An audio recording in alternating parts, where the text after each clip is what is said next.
আমাকে একবার এই বাড়ি থেকে চলে যেতে হয়েছিল। বন্দুকের নল তাক করে আমাকে একদল লোক উঠিয়ে নিয়ে গিয়েছিল, আমার সঙ্গে আমার এক বন্ধুকেও। তিনি ভাগ্যবান, তিনি ফিরে এসেছিলেন, আমি ফিরতে পারিনি।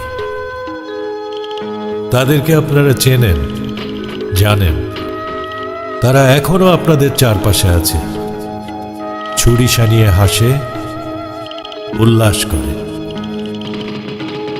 কিন্তু তাদের কথা বলে আপনাদের সময় নষ্ট করব না, বরং যাদেরকে চেনেন না তাদের কথা বলি। আমার স্ত্রী, যাকে 7 বছর আমি পেয়েছি, যে এখনো বিশ্বাস করে আমি ফিরে আসব, অন্তত আজ পর্যন্ত। 2 সন্তানকে সে একাই মানুষ করেছে।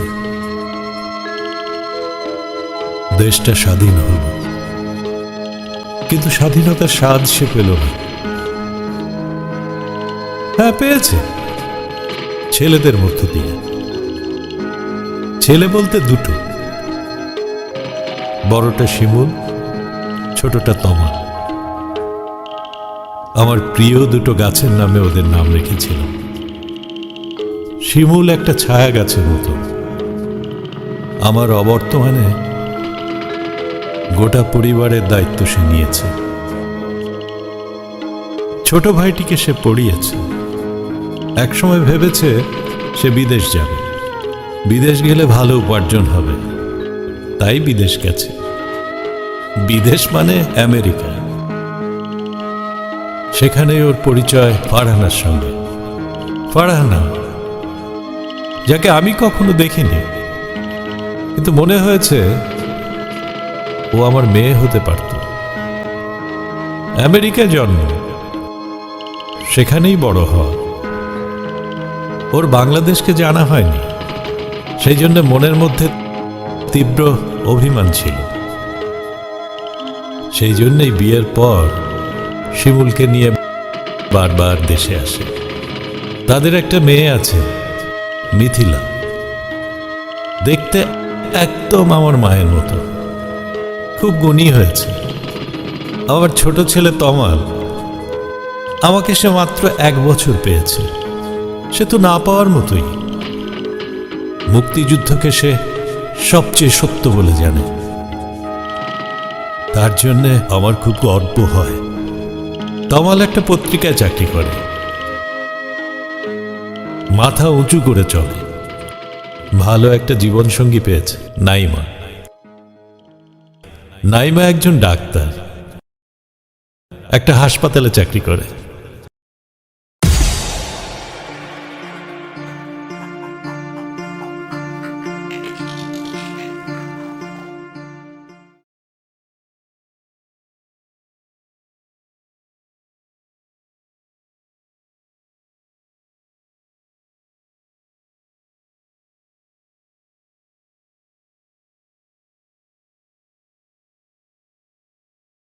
মা, গতকাল তোমায় এই ব্রুশিয়ারটার কথাই বলেছিলাম। বাংলাদেশে যে এখন কি সুন্দর আর্কিটেকচারাল কাজ হয় না, আমি ইমপ্রেসড। দেখো মা, কি সুন্দর সুন্দর ডিজাইন। কিসের ব্রুশিয়ার ভাইয়া? কিসের প্ল্যান মা? কিসের ব্রুশিয়ার, কিসের প্ল্যান সেটা তুমি জানো তখন। তোমাকে আমি বলতে চেয়েছি, কিন্তু তুমি শুনতে চাওনি। আসলে প্ল্যানটা আমাদের এই বাড়িটা নিয়ে। একজন ডেভেলপার আমাদের এই বাড়ি এবং জায়গাটার ব্যাপারে খুব ইন্টারেস্টেড। আমারও মনে হয় ব্যাপারটা একটা সেটেলমেন্টে পৌঁছানো উচিত। আর উনি আমরা থাকাকালীন অবস্থায় ব্যাপারটা ফাইনাল করতে চাইছেন। ভালো রেট দিচ্ছেন, ক্যাশ টাকা দিচ্ছেন, আর অ্যাজ ওয়েল অ্যাজ 4-4টা ফ্ল্যাট। আমার মনে হয় এর চেয়ে ভালো অফার আমরা আর পাবো না। ভাইয়া, আমি এই বিষয়টা নিয়ে কোনো কথাই বলতে চাচ্ছি না। এ বাড়ি বিক্রি হবে না। যত ভালো প্ল্যানই আসুক না কেন আর যত বড় ডেভেলপারই আসুক না কেন। শোনো তমাল, আমাদের ক্যাশ টাকার দরকার, সাথে সাথে একটা স্টেডি ইনকামেরও দরকার। আমার চাকরিটাও তো আর খুব বেশি দিন নেই, ফারানো কিছু করছে না। আর আমি যা ব্যাংক ব্যালেন্স করেছিলাম কিভাবে কিভাবে যেন সব খরচও হয়ে গেছে। এখন ডেভেলপার কোম্পানির মতিন সাহেব আসছেন ব্যাপারগুলো নিয়ে কথা বলতে, ইনফ্যাক্ট মার সঙ্গে দেখা করতে। আসুক না, যত খুশি আসুক, কথা বলুক, চা খাক। কিন্তু ভাইয়া, এই বাড়ি বিক্রি হবে না। এ বাড়ি বিক্রির জন্য নয়, নট ফর সেল। তবে যেহেতু ওটা স্ট্রংলি ফিল করছে তাহলে পার্সু করছে না। থাকুক না, এই বাড়িটা যেমন আছে তেমনই থাকুক। মিথিলাকে নিয়ে তো এখনই কিছু ভাবতে হবে না। আর তাছাড়া আমি কিন্তু আবার অনেক চাকরির অফার পাচ্ছি। আমি ভাবছি আবার নতুন করে কাজ শুরু করব। একটা কিছু ব্যবস্থা হয়ে যাবে। মা, আপনি কি বলেন? আমার কি বলার আছে মা, ওরা যা ভালো মনে করে তাই করুক না। এই বাড়িটাকে ঘিরে আপনার কত স্মৃতি মা। বাড়িটা যদি না থাকে তাহলে তো সব স্মৃতিগুলো মুছে যাবে। আপনার নিশ্চয়ই খারাপ লাগবে। না রে মা, স্মৃতি তো দালানে, দেয়ালে, চেয়ারে, টেবিলে থাকে না মা, থাকে মানুষের মনের মধ্যে। সেটা কখনোই মুছে যাবার নয় রে মা। আমিও সে কথা বলি মা। বাবার কথা যখন মনে পড়ে তখন দেখি বাবা একটা শূন্য জায়গায় দাঁড়িয়ে আছেন, আমি বাবার হাত ধরে আছি, নয়তো দুজনে মিলে হাঁটছি। খোলা মাঠ, নয়তো বাড়ির ছাদ, রাস্তায়। আমি জায়গাটার কথা ঠিক মনে করতে পারি না, কিন্তু বাবাকে ঠিকই দেখি।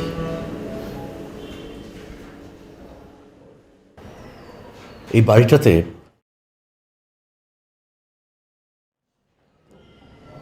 বাড়িটাতে আমি বাবাকে খুঁজে পাই। বাবা মুক্তিযুদ্ধে গিয়েছেন, যুদ্ধ করেছেন, শহীদ হয়েছেন। এই বাড়িটা তো শুধু বাড়ি নয়, এটা বাবার স্মৃতি জাদুঘর। হ্যাঁ, তমালের কথাটা কিন্তু খুবই সত্যি। তুমি আরেকবার ভেবে দেখো। তোমরা কয়েক সপ্তাহের জন্য মাত্র দেশে এসেছো, এরই মধ্যে ফিরে যাওয়ার সময় ঘনিয়ে এলো। এখন এই বিষয় নিয়ে এত তর্ক করে সময় কাটিয়ে দিয়ে কোনো লাভ আছে বাবা? ও মা, তুমি এই ফিরে যাবার কথা বললে তাই মনে পড়লো, আমেরিকান এম্বাসি থেকে কিন্তু তোমার ইন্টারভিউ কল করেছে।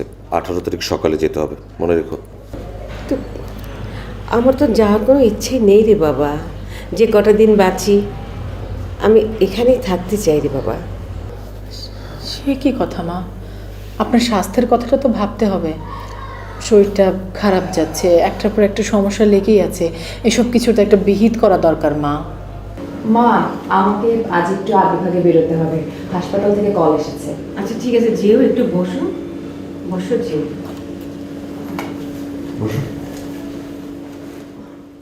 আচ্ছা নাইমা, তুমি বলো, মার এই যে কিডনির সমস্যা, তারপরে ডায়াবেটিক, এগুলো ট্রিটমেন্ট আমেরিকা গেলে ভালো হবে না?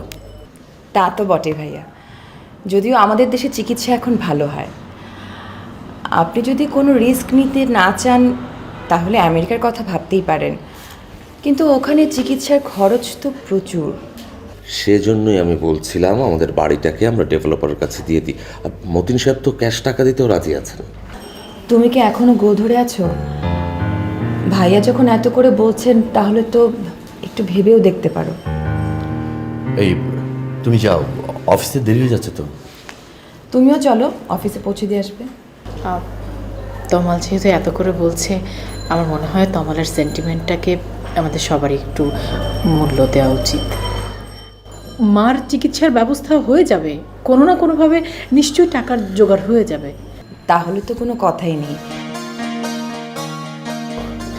শুধু তুমি না মা, নাইও আমাদের সঙ্গে অন্তত কিছুদিনের জন্য যাবে। আর তোমার অপারেশন হয়ে গেলে তখন তমাল যাবে, আমরা মার সঙ্গে বেশ কিছুদিন সময় কাটাবো, কেমন? চলো তো, অফিসে দেরি হয়ে যাচ্ছে।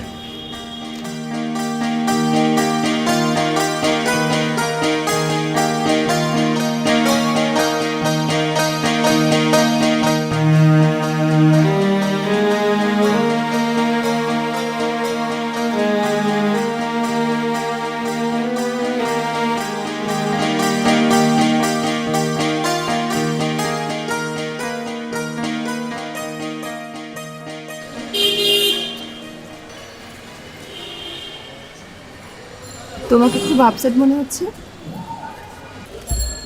আপসেট আবার কিছু নেই, ভাইয়া প্র্যাকটিক্যাল মানুষ, সেরকম না হলে তুমি মানুষ হতে পারতে না।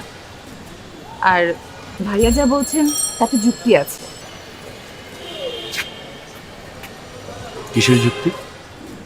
এই বাড়িটা বাবার একমাত্র স্মৃতি। এই বাড়িটা যদি ভেঙে ফেলে তাহলে বাকিটা থাকলো কি? পুরো বাংলাদেশই তো বাবার স্মৃতি, ঠিক কিনা বলো?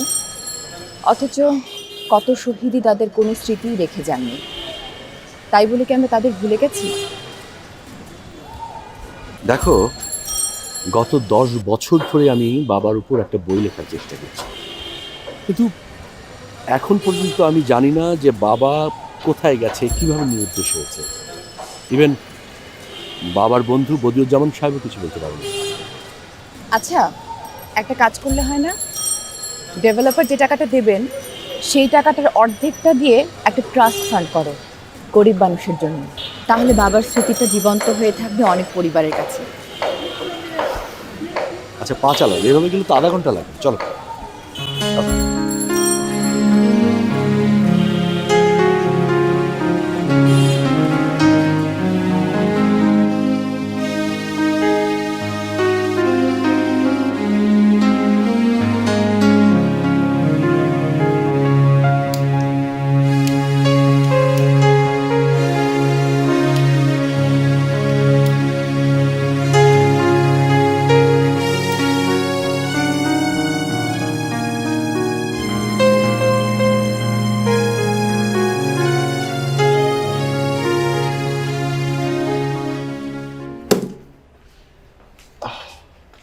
ভাইজান, আপনার লেগা কফি নিয়ে আইলাম। কি আশ্চর্য, তোমাকে আমি আনতে বললাম চা, তুমি আনলে কফি? হ ভাইজান, কারণ একখানা আছে। কারণ এই কফি হলো করা, আপনি কফি আগে খাইবেন, তারপরে আপনার লেগে আমার কিছু কথা আছে। আচ্ছা ঠিক আছে, আমি কফি খাচ্ছি, তুমি বলো কি কথা বলবে। ভাইজান, আপনি না কইছিলেন আমার ছেলেটার একখান ভালো স্কুলে দিতে, আমি কিন্তু দিয়া দিছি। বাহ, খুব ভালো কাজ করেছো। তা কোন স্কুলে দিয়েছো? ওই যে কি যেন কয় না, সুইট অ্যাঞ্জেল। কি বলছো তুমি? ওটা তো ইংলিশ মিডিয়াম স্কুল।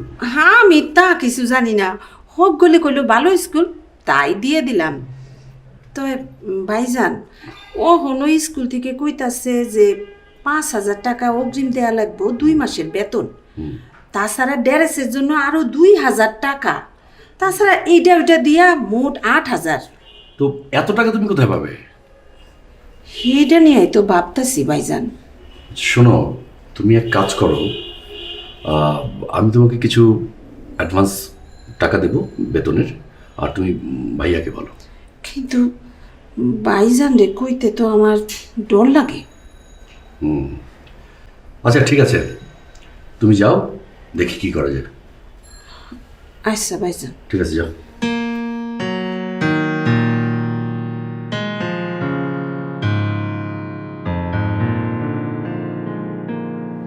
তোমার ভাইয়া বললো তোমার মন খারাপ। ও কিন্তু আসলে কথাগুলো এভাবে বলতে চায়নি তোমাকে, মানে ও তো একটু সবসময় স্পষ্ট করে কথা বলে, একটু সোজাসাপটা মানুষ, ইমোশন টিমোশন কম। কম কি আসলে, ইমোশন সেন্টিমেন্ট এসব ওর নেই বললেই চলে। তবে তোমাকে হার্ট করতে চায়নি। ওর চিন্তা হচ্ছে মাকে নিয়ে, মার চিকিৎসা, আসিফের পড়াশোনা, ভবিষ্যৎ, এইসব ভেবেই কথাগুলো বলেছে। আমি জানি ভাই, ভাইয়া সবসময় সবার মন রেখে কথা বলে। ভাইয়া চায় যে আমেরিকাতে মার চিকিৎসা হোক, আসিফ আমেরিকাতে পড়াশোনা করুক, আমি নাইমা আমেরিকাতে সেটেল করি। ভাইয়া জোর করে আমার গ্রিন কার্ড করিয়েছে ভাবি, আমি কিন্তু না করিনি, কারণ আমি জানি যদি আমি না করি ভাইয়ার মনটা খারাপ হয়ে যাবে। কিন্তু ভাবি, আমি না বাংলাদেশ ছেড়ে কোথাও যাব না। আমার বাবা মুক্তিযুদ্ধ করে এই দেশটাকে স্বাধীন করেছে। আচ্ছা তুমি বলো তো, এই দেশ ছেড়ে আমি কোথায় যাব? ঠিকই বলেছ, এই দেশ ছেড়ে কোথায় যাবে? আমারই তো মাঝে মাঝে মনে হয় সবকিছু ছেড়ে ছুড়ে চলে আসি। সারাটা জীবন তো বিদেশেই কাটিয়ে দিলাম, এখন খুব ইচ্ছে করে দেশে চলে আসতে। চলে এসো না ভাবি, চলে এসো। এখানে না অনেক কিছু করার আছে।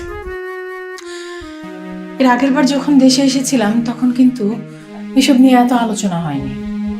আমেরিকায় যাওয়া, তোমাদের আমেরিকায় সেটেল করা, বাড়ি ডেভেলপারকে দেওয়া, এসব নিয়ে কোনো আলোচনাই হয়নি। এবার কেন এত আলোচনা হচ্ছে আমি না বুঝতে পারছি না।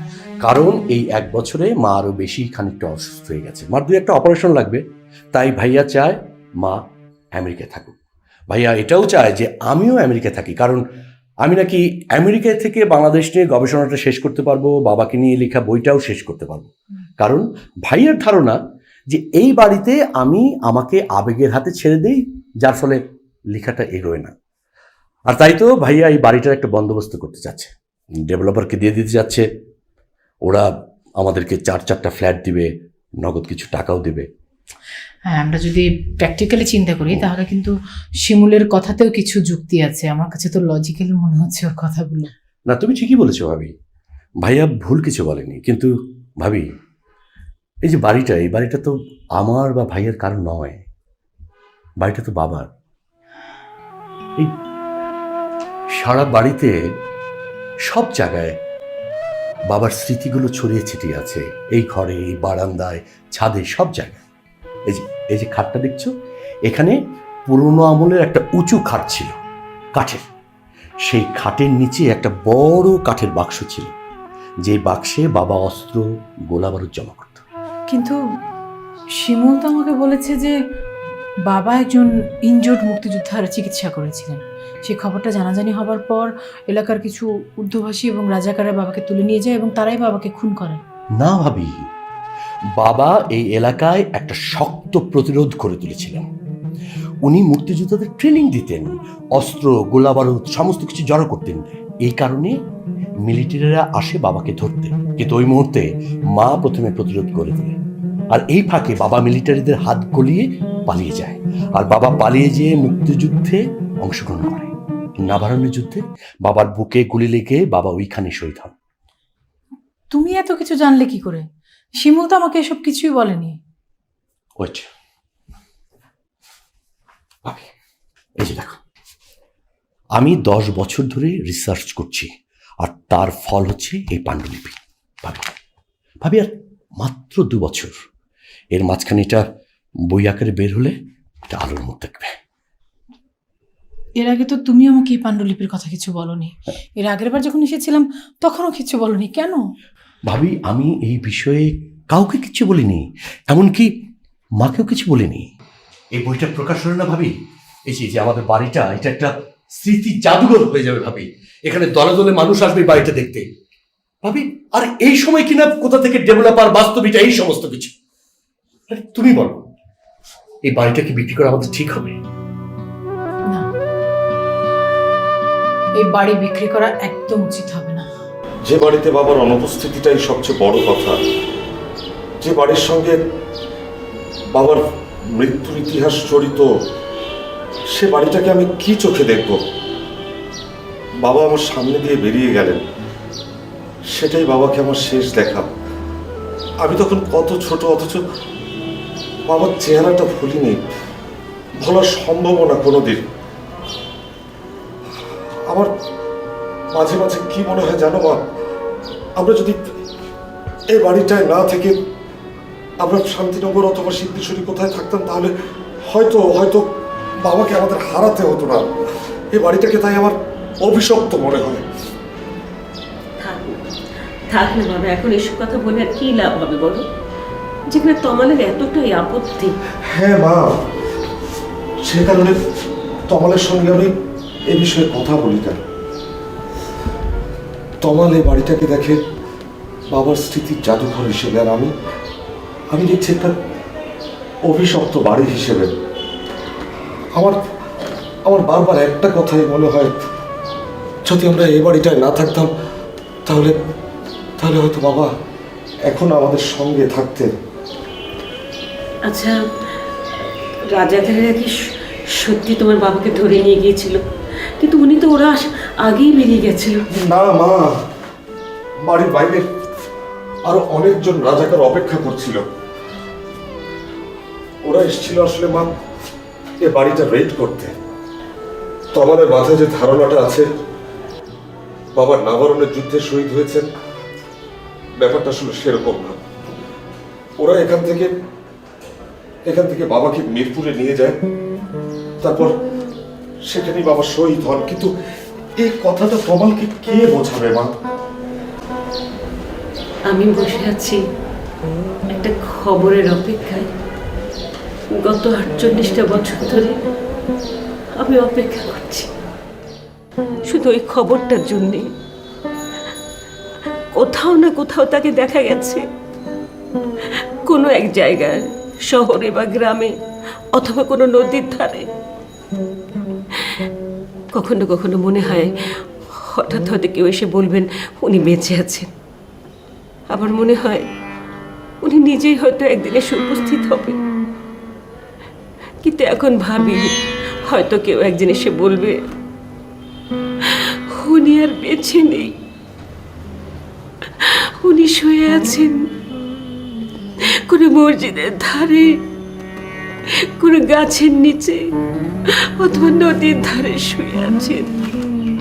ওনার খবরটা পাওয়া গেছে বাবা। মা, মা, মা, মন খারাপ করো না মা। বাবার চলে যাওয়াটা তো গৌরবের। সেই গৌরব তোমার আমাদের নয়, সেই গৌরব পুরো জাতির। বাবা আমাদের কাছে নেই, এই বাড়িতে হয়তো নেই, কিন্তু বাবা আছেন পুরো বাংলাদেশ জুড়ে। বাবা পুরো বাংলাদেশ জুড়ে আছে। জানি বাবা। দাদু দেখি কি হয়েছে? দাদা কি বলো তো? দাদা তো শহীদ, আর শহীদরা কোথায় থাকেন? বেহেস্তে। দাদাও বেহেস্তে আছেন, আর আমাদের সবাইকে দেখছেন। জানি দাদা। দেখলে বাবা, মিথিলাও তোমাকে মন খারাপ করতে বারণ করছে। বাবা আছেন, পুরো বাংলাদেশ জুড়ে আছে। আমি জানি বাবা, আমি বিশ্বাস করি, কিন্তু মাঝে মাঝে মনটা আমার একদম মানতে চায় না। গত 10 বছর আগেও মনে হতো হঠাৎ বুঝি কোনো এক দুপুরে উনি এসে হাজির হবেন।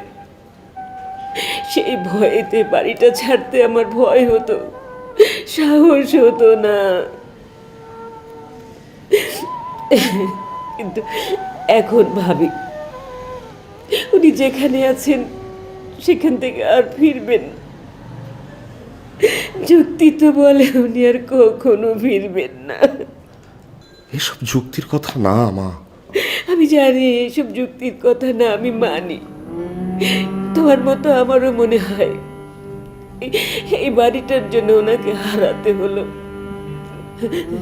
কারণ 71-এ এই বাড়িটা শত্রুদের কাছে শত্রু হয়ে উঠেছিল। কিন্তু একটা স্মৃতি বলে তো একটা কথা আছে, সেটা তো মানতে হয়। স্মৃতির কথায় যদি বলো দাদু, এই বাড়িটা ছেড়ে যখন আমেরিকা চলে যাবে, তখন কি বাড়িটার কথা তোমার মন থেকে চলে যাবে? কখনো না দাদু, কিন্তু আমি আমি আমেরিকা যাব না দাদু। বললেই হলো, জোর করে নিয়ে যাব আমি আর আসিফ। ও ভালো কথা, বাবা আসিফ ফোন করেছিল, ও বললো ও আর ওর বন্ধুরা রাঙামাটি হয়ে আসবে। হ্যাঁ মামনি, আমার সঙ্গে কথা হয়েছে, ওরা 3 তারিখে ফিরছে। আচ্ছা তুমি তমালকে বোঝাও, ও যদি রাজি থাকে তাহলে ডেভেলপারের সাথে কথা বলো, আমার কোনো আপত্তি নেই। না মা, ডেভেলপারের সাথে যদি কথা বলতে হয় তাহলে তোমাকেই বলতে হবে। আর তোমাকে একটা কথা বলে রাখি, এই বাড়িটার জন্য আমার বিন্দুমাত্র ভালোবাসা নেই, কারণ এই বাড়িটার জন্যই আমি আমার বাবাকে হারিয়েছি। আচ্ছা বাবা থাক না, চাচ্চু যেহেতু আপত্তি আছে তাহলে তো সেন্টিমেন্টটাকে অ্যাটলিস্ট রেসপেক্ট করো। বাসাটা যেমন আছে তেমনই থাক। ঠিক আছে, তমাল যেহেতু আমেরিকা যেতে চায় না, ও এখানেই থাকুক, আর এই বাড়িটাও এভাবেই থাকুক।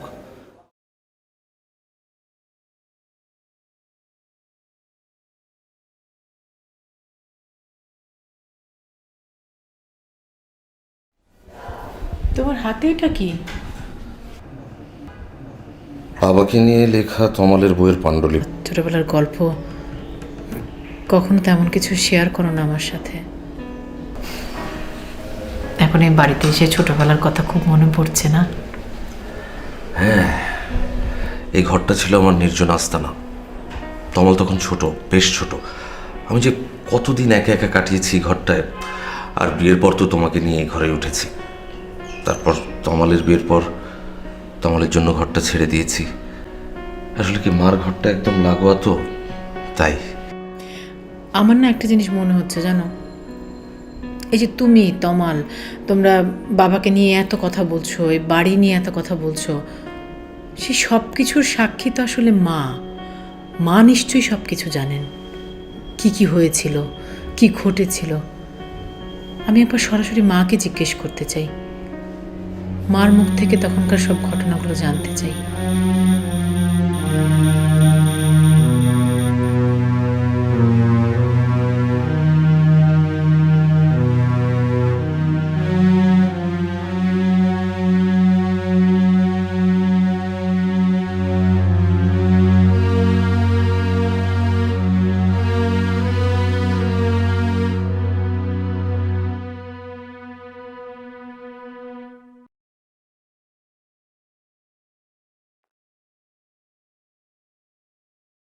মা, এই সোয়েটারটা বোনা শেষ হতে আর কতদিন লাগতে পারে? কি জানি, দেখি কতদিন লাগে, চেষ্টা তো করছি। আমাকে একটু শিখিয়ে দেবেন মা? আমি না এতবার চেষ্টা করেছি, সারা জীবন চেষ্টা করেও আমি এই কাজটা শিখতে পারলাম না। দূর পাগল, কত কাজে ব্যস্ত থাকো তুমি, এখন না হয় চাকরি করছো না। তাছাড়া সারাদিন তো তোমার সংসারের কাজেই সময় কেটে যায়। উল দিয়ে সোয়েটার বুনবে কখন? আর তোমাদের তো কাজের লোকও নেই। তাছাড়া উল বোনা অলস মানুষের কাজ, বুঝলে মা? মা, আমি কিন্তু ভেতরে ভেতরে খুব অলস। আচ্ছা মা, নীল রং আপনার ভীষণ প্রিয় না? তুমি কি করে বুঝলে? বাহ, আমার বিয়ের পর থেকেই দেখছি যে আপনি সব সময় নীল রঙের শাড়ি পরেন। শিমুলের জন্য একটা সোয়েটার বানালেন, সেটা নীল রঙের। মিথিলার জন্য মাফলার বানিয়েছেন, নীল। আমার জন্য একটা কার্ডিগান বানিয়েছেন, সেটাও নীল রঙের। এরপরও কি বোঝার বাকি থাকে যে নীল রং আপনার কতটা প্রিয়? হ্যাঁ ভাবি, বিয়ের পর আমিও দেখেছি মার নীল রঙের প্রতি খুব দুর্বলতা। এমনকি তার বিছানার চাদর, বালিশের কাভার পর্যন্ত নীল রঙের।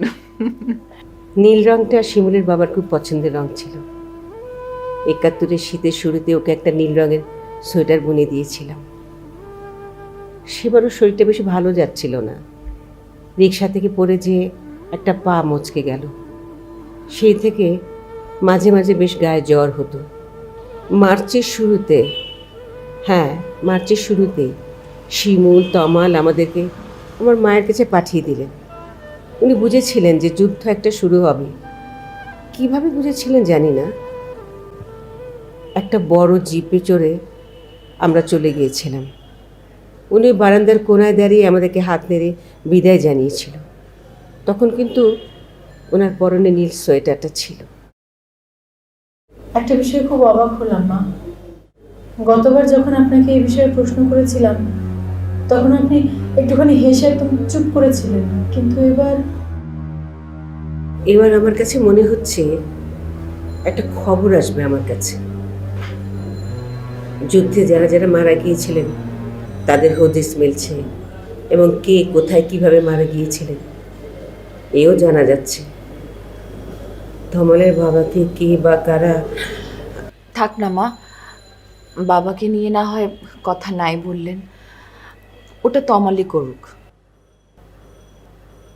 আর তাছাড়া মা, বাবাকে নিয়ে কথা বলতে নিশ্চয়ই আপনার কষ্ট হয়। মানে যদি সেরকম কিছু হয়ে থাকে তাহলে থাক থাক মা, কিছু বলার দরকার নেই। না না, কষ্টটা এখন আমার একটা অনুভূতির অংশ হয়ে গেছে। এখন আর ওসব নিয়ে সেভাবে ভাবি না। গত ৪৮টা বছর ধরে একটা ভারী কষ্ট এই বুকটার মধ্যে চেপে আছে। এখন তোমাদের ২-১টা ছোটখাটো স্মৃতি এমন কি আর কষ্ট দেবে বলো? মা, আচ্ছা আপনার কি মনে হয় যে বাবা যুদ্ধে গিয়েছিলেন, যুদ্ধে বাবা শহীদ হয়েছেন? বলা মুশকিল। মানুষটা একটু ভাবুক ধরনের ছিলেন, হইচই একদম পছন্দ করতেন না। একটু মুখচোরাও ছিলেন, কিন্তু জেদি ছিলেন প্রচণ্ড। আসলে ৭১-এ নিরীহ বাঙালিরাও কিন্তু অনেক তেজি হয়ে উঠেছিল। হয়তো বাবাও যুদ্ধে গিয়েছিলেন। কি জানি মা, এখন আর এসব সেই রকম করে ভাবি না। আসলে উনি সারা জীবনে যুদ্ধ করেছেন, অন্যায় উনি একদম সহ্য করতে পারতেন না। আগস্টে হারিয়ে যাওয়ার আগ পর্যন্ত উনি শুধু দেশ নিয়েই ভাবতেন। ওনার ধ্যান জ্ঞান ছিল বাংলাদেশ। ওনার ধারণা ছিল এদেশ স্বাধীন হলে একটা সোনার বাংলাদেশ হবে। ৭ই মার্চের রেসকোর্সের মাঠ থেকে ফিরে এসে আনন্দ আর উল্লাস নিয়ে চিৎকার করে বললেন, জামিলা শোনো, এদেশ স্বাধীন হবেই, দেখো বেশি দেরি নেই। আপনাদেরকে গ্রামের বাড়িতে কেন পাঠিয়েছিলেন? আমার মা বাবার সঙ্গে থাকার জন্যে। আসলে ঢাকাতে থাকাটা আমাদের নিরাপদ ভাবতে পারছিলেন না। ৯ মার্চ আমাদের 7th অ্যানিভার্সারি ছিল। 10 তারিখে এবার আমাদেরকে বাবা মার কাছে পাঠিয়ে দিলেন। কিন্তু আবার তো আপনাদেরকে ঢাকায় ফিরিয়ে আনলেন, তাই না? লোকটা এমনই ছিলেন, আমাদেরকে পাঠিয়ে দিয়ে মাস কেনেকের মধ্যে অস্থির হয়ে পড়লেন, তারপর নিজেই যে হাজির হলেন। অথচ তখন মানুষ গ্রামের দিকে পালাচ্ছে, আর কেউ কেউ সীমান্ত পেরিয়ে ভারত যাচ্ছে। মা, আপনাদের 7th অ্যানিভার্সারিতে বাবা আপনাকে কি উপহার দিয়েছিল? এই যে এই আংটিটা, সামান্য একটা রূপোর আংটি, এতে খোদাই করে লেখা আছে ওর নাম। ঠিক এইরকমই আরেকটা আংটিতে আমার নাম লেখা আছে, যেটা ওর আঙ্গুলে পরিয়ে দিয়েছিলাম। এই আংটিগুলো বানিয়েছিলাম নিউ মার্কেটের এক জুয়েলারি থেকে। আমি ওকে একটা কেমিঘড়িও দিয়েছিলাম। যেদিন রাজাকারেরা আমাদের বাড়িতে হানা দেয়, ও পালিয়ে যায়, ওর হাতে আংটিটা পরা ছিল। মা, বাবা সোনা পড়তেন না? বাবার তো মনে হয় একটা সোনার কোট পেন ছিল, তাই না? হ্যাঁ, ওটা তমালের কাছে আছে। উনি বলেছিলেন দেশটা তো পরাধীন, তাই রূপোর আংটি। স্বাধীন দেশে যখন আমাদের ম্যারেজ ডে আসবে, তখন সোনার আংটি।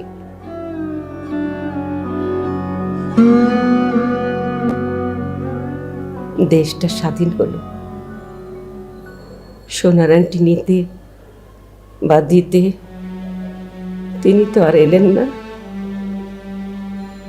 স্বাধীনতা কি, স্বাধীনতার সুখ কি আমি বুঝি। আমি শুধু বসে আছি সোনার আংটির আশা।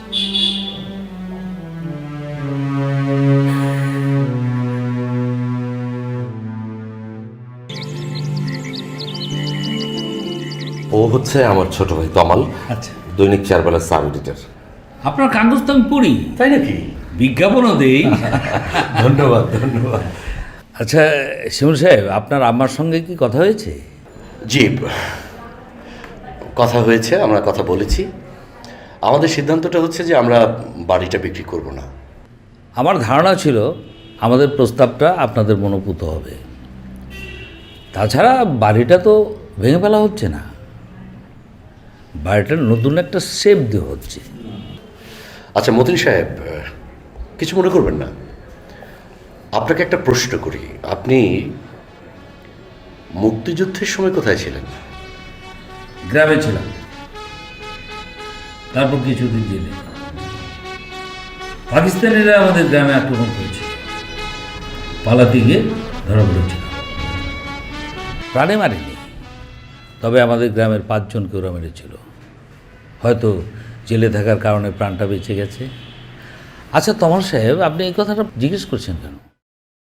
না, তাহলে আপনি বুঝতে পারবেন যে কেন আমরা বাড়িটা বিক্রি করতে চাচ্ছি না। এই বাড়িটা মুক্তিযুদ্ধের সময় এই বাড়িতে মুক্তিযুদ্ধের ট্রেনিং হতো, এই বাড়িতে গোলা বারুদ রাখা হতো। এটা শুধু বাড়ি নয়, এটা একটা স্মৃতি জাদুঘর। এই বাড়িতে আপনার বাবা ছিল, তার স্মৃতি আমরা ভুলবো না, সারা জীবন মনে রাখবো। কিন্তু তমাল সাহেব, এ বাড়িতে কখনো মুক্তিযুদ্ধের ট্রেনিং হয়নি, এ মহল্লায় সম্ভব ছিল না। আমি কিন্তু বানিয়ে বলিনি, আমি সত্যি বলছি। তমাল, তুমি এইভাবে কথা বলছো কেন? আমি ওনাকে এখানে আসতে বলেছি, উনি মার সঙ্গে কথা বলবেন। না না শিমুল সাহেব, আমি কিছু মনে করিনি। আসলে যা সম্ভব না আমি শুধু সেটাই জানাতে চেয়েছি। আসলে ৭১-এ পল্লবীর কোনো জায়গায় এ ধরনের ক্যাম্প গড়ে ওঠা সম্ভব ছিল না। ট্রেনিং ক্যাম্প ছিল মতিন সাহেব, এবং সেটা এ বাড়িতেই ছিল। আচ্ছা, যদি থেকেই থাকে সমস্যাটা কি? ওই সময় তো সারা দেশে এই ধরনের ক্যাম্প অনেক ছিল। সব কি আগের জায়গায় আছে? মুক্তিযোদ্ধাদের বাড়ি কি দখল করে নেয়নি? তাদের কি উৎখাত করেনি? তমাল সাহেব, আপনার কাগজে দেখেছিলাম ৭১-এ একজন ঘাতক একজন পঙ্গু মুক্তিযোদ্ধার বাড়ি দখল করে তাকে তাড়িয়ে দিয়ে বুলডোজার দিয়ে মাটির সঙ্গে মিশিয়ে দিয়েছিল। আশ্চর্য ব্যাপার। সে কি তমাল, পুলিশ ঘাতকটাকে ধরেনি? ভাইয়া, এটুকু শুনে চমকে গেলে? আর কটা দিন থাকো না এখানে, আরো কত কিছু জানতে পারবে। ওরা মুক্তিযোদ্ধাদের শুধু উৎখাত করেই ছাড়েনি, ওদের নামটা পর্যন্ত মুছে ফেলতে চেয়েছিল। ওরা একজোট হয়ে কি দাবি করেছিল জানো? কি দাবি করেছিল? যে বাংলাদেশের জাতীয় সঙ্গীত চেঞ্জ করতে হবে, বাংলাদেশের জাতীয় পতাকাকে বদলাতে হবে। ও মাই গড! ওরা এখন ঠিকই রয়ে গেছে, কিন্তু অনেক মুক্তিযোদ্ধার পরিবার আর নেই। তোমার মা, এসো মা। বসো। ওয়ালাইকুম সালাম। বস। বস বস। মা, জি। উনি হচ্ছেন বাস্তবিটা ডেভেলপারের মতিন রহমান, আর মতিন ভাই উনি হচ্ছেন আমার মা। আসলে আমি ওই একটা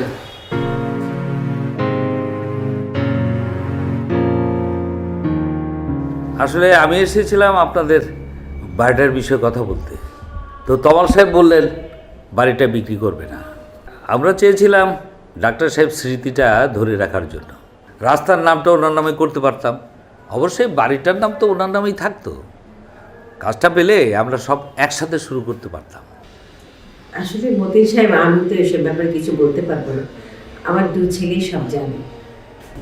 এই বাড়িটা আমাকে কষ্ট দেয়, আবার এই বাড়িটাই আমার একমাত্র সান্ত্বনা। ওই যে দেখছেন, ওই যে ঘরটা, ওইখানে একটা পার্টিশন ছিল। ওই পার্টিশনের ভেতরে বসে উনি রোগী দেখতেন। পার্টিশনটা ছিল কাঠের। উনি মাঝে মাঝে রোগী দেখতে দেখতে হঠাৎ হঠাৎ এদিকে চলে আসতেন। ওখানে এসে বসে চা খেয়ে আবার ফিরে যেতেন। আচ্ছা, একদিন ওই পার্টিশনটাতে ঘুণে ধরল। সারা রাত কুরকুর কুরকুর করে কাঠটা খেত। হঠাৎ একদিন পুরো কাঠামোটাই ভেঙে পড়ে গেল। জি, এরকম হয়। আসলে কাঠ তো পাথরের মতো চিরস্থায়ী নয়। জানেন, ওই কাঠামোটা ভেঙে পড়ে যাওয়ার পর আমি আর তুলিনি। আজ আমার মনে হয় উনি এখনো ওইখানে বসে রোগী দেখছেন, আর এখানে বসে চা খাচ্ছে।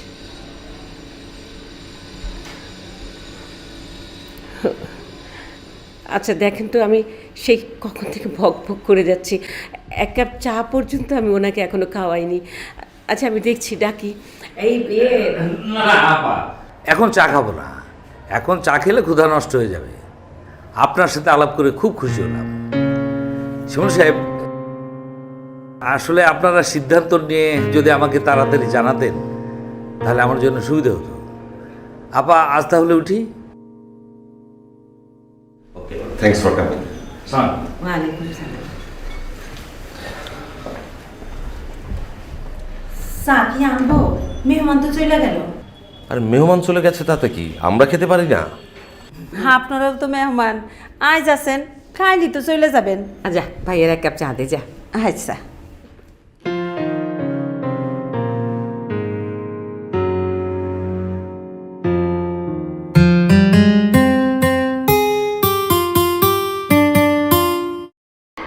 বেশ ভালোই বাজাতে পারো। ইউকেলেলে বাজানো তো খুবই সহজ দাদু, তুমি তাই? বাজাবে? আমি? বাবা না, আমাকে তো ওগুলো হবে না। কেন না? আমি তো শুনেছি দাদার নাকি একটা বেহালা ছিল, তিনি নাকি বেহালা বাজাতে। না তেমন না, তবে একসময় ওটা বিক্রি করে দিয়েছিল। কেন? ওর এক বন্ধুর মায়ের অপারেশনের দরকার ছিল, টাকার খুব প্রয়োজন ছিল, সেই জন্য। সেটা কখন? এই তো আমাদের বিয়ে 3 মাস পরেই। ও, বাজাও।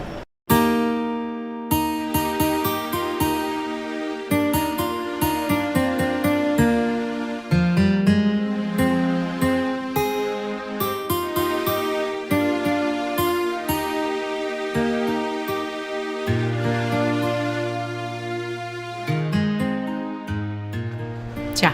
Thank you. আজ না একটা জিনিস দেখে আমার এত ভালো লাগলো, মা এ ঘর থেকে ও ঘর একা একা হেঁটে বেড়াচ্ছেন।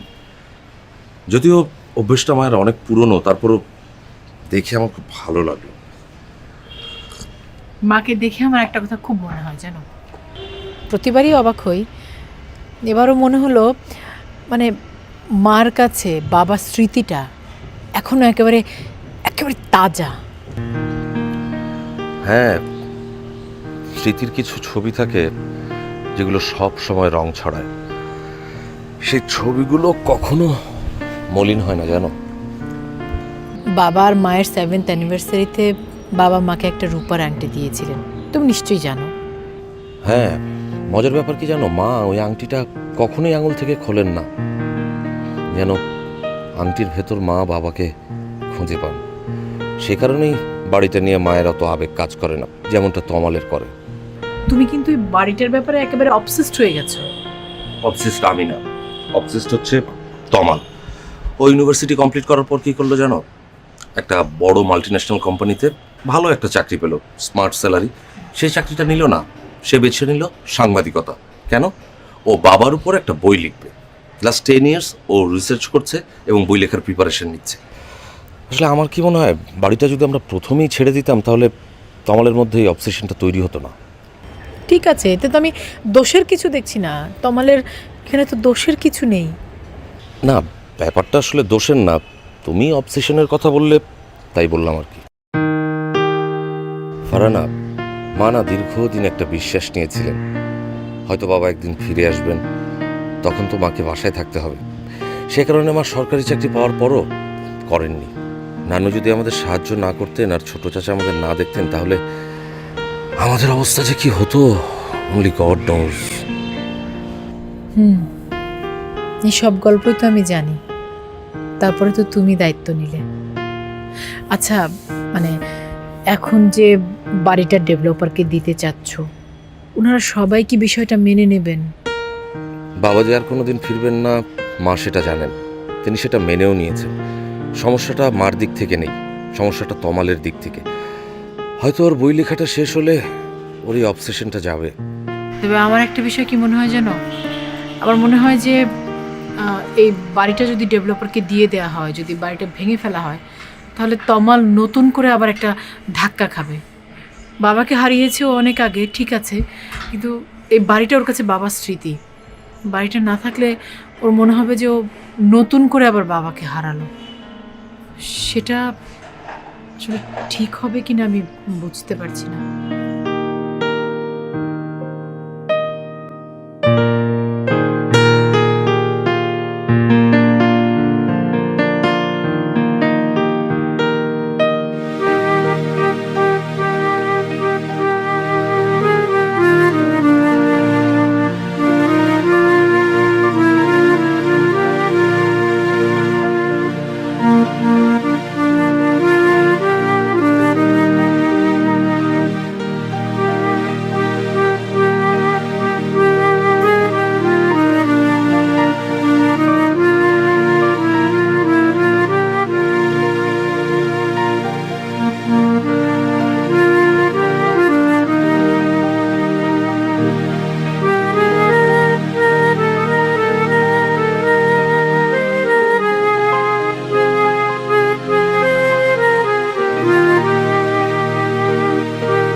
সুন্দর না ছবিটা?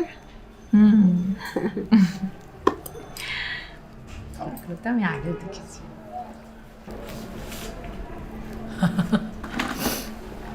বাহ, অনেক কি মজা সুন্দর হয়েছে। লাগছে।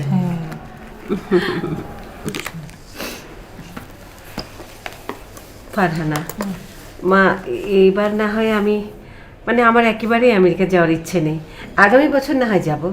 এটা কিভাবে সম্ভব মা? ডাক্তার বলেছে যত দ্রুত সম্ভব, যত তাড়াতাড়ি সম্ভব আপনার অপারেশনটা করতে হবে, আর আপনি বলছেন আগামী বছর। যে অপারেশন তো এই ঢাকাতেও হতে পারে, আর আমার অপারেশন হলে তো কোনো সমস্যা নাই, তুমি থাকবে, তমাল আছে, নাইমা আছে, ওরাই তো আমার দেখাশোনা করতে পারবে, তাই না?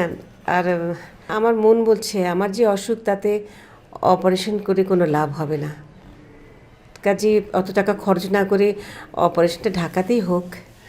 মা, আপনি কি ডাক্তার হয়ে গেলেন যে নিজেই নিজের রোগ বুঝলেন? মানছি রোগটা একটু জটিল, কিন্তু অপারেশন করলে আপনি ঠিক হয়ে যাবেন মা। তুমি তো একদম তমালের উল্টো, তমালের ধারণা আমার অপারেশন লাগবে না। মা, আপনি কি তমালের কথা শুনে যেতে চাচ্ছেন না? সেটা হলে খুব ভুল করছেন মা, কারণ তমালের ধারণা আপনার কিচ্ছু হয়নি, আপনার বয়স বাড়েনি, আপনার যে রোগ সেটা কোনো ব্যাপারই না। তমালের কথা শুনলে তো হবে না মা, শুনতে হবে নাইমার কথা, কারণ নাইমা হচ্ছে ডাক্তার। আসলে তমাল কিন্তু শিমুলের মতো না, একদম উল্টো। ওর কত রকম চিন্তা, ওর কত রকম পরিকল্পনা, বাবার জন্য লেখালেখি, বাবার নামে গরিবদের জন্য স্কুল ক্লিনিক করবে, আরও কত কিছু করবে। আর ওসব করতে গেলে ওর ওসব কাজে আমাকে খুব প্রয়োজন, কাজে আমার বয়স বাড়লে কি হবে বলো, বাঁচতে হবে না আমাকে? তমাল একটু অন্য ধরনের, কিন্তু এই অন্য ধরনটা কিন্তু খুব ইন্টারেস্টিং মা। বেশিরভাগ সময় চুপচাপ থাকে, নিজের মতো করে চিন্তা করে, কিন্তু মাঝে মাঝে এমন সব কথা বলে যেটা শুনে সবাই হেসে ফেলে। খুব ইন্টারেস্টিং কিন্তু। হ্যাঁ, তুমি ঠিক বলেছো ভাবি। মা অপারেশনের কথা উঠালেই না ছেলেবেলায় ফিরে যায়, কেমন জানি অপারেশন শব্দটা ভয় পায়। যদিও এমনিতে বলবে হ্যাঁ অপারেশনটা করা উচিত, এখানে সেটা হতে পারে, কিন্তু ভেতরে ভেতরে ঠিকই ভয় পায়। আসলে ইদানিং আমি দেখেছি তমালের মধ্যে একটা ওর বাবাকে নিয়ে কমপ্লেক্স তৈরি হয়েছে।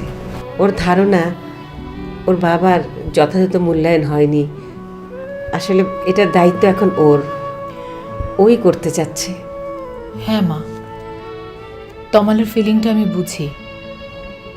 আসলে আমরা যারা মুক্তিযুদ্ধ বা মুক্তিযুদ্ধ পরবর্তী প্রজন্ম, তাদের সবার ভেতরেই কিন্তু এই অনুভূতিটা খুবই তীব্র। আমাদের দেশের মুক্তিযুদ্ধের ইতিহাস নিয়ে, মুক্তিযুদ্ধে যারা শহীদ হয়েছেন তাদেরকে নিয়ে আমাদের খুব ভেতর থেকে একটা গভীর অনুভূতি আছে মা। এই যে আমার কথাই ধরেন, আমার বাবা মুক্তিযুদ্ধের আগে আমেরিকায় গিয়েছিলেন পিএইচডি করতে, তারপর ওখানেই আমার জন্ম। বাবার কখনো দেশে ফিরে আসেননি। যখন আমাদের দেশে যুদ্ধ চলছে সেই সময়টা আমার বাবা আমেরিকায় থেকে গেছেন। আমার সারা জীবন একটা নিজের ভেতর একটা ক্ষরণ হয়েছে যে এইরকম একটা সময়ে কেন আমার বাবা দেশে আসেননি। আমি অবশ্য বাবাকে কখনো কিছু বলিনি, কিন্তু বাবা বুঝতেন। ভেতর ভেতর তারও খুবই গ্লানি ছিল যে আমাদের দেশে যখন গৌরবময় একটি ইতিহাস রচিত হচ্ছে, সেই সময় আমার বাবা একটা নিরাপদ ভূখণ্ডে বসে তার জীবনটা কাটিয়েছেন। ওখানে আমাদের জন্ম, আমাদের বেড়ে ওঠা। আমার মা যদি চেষ্টা না করতেন তাহলে হয়তো বা আমাদের দুই ভাই বোনের বাংলাটাও শেখা হতো না। আসলে অনেক সময় ইচ্ছে থাকলেও উপায় থাকে না মা। আমার বাবাও যুদ্ধে গিয়েছিলেন ঠিকই, 4 দিন ক্যাম্পে কাটিয়ে গুরুতর অসুস্থ হয়ে পড়লেন। যখন ভালো হলেন ততদিনে যুদ্ধ প্রায় শেষ, কিন্তু ওনারও দুঃখ ছিল। 2-1টা অপারেশনে গেলেন ঠিকই, দেশের জন্য যুদ্ধটা ঠিকমতো করতে পারলেন না।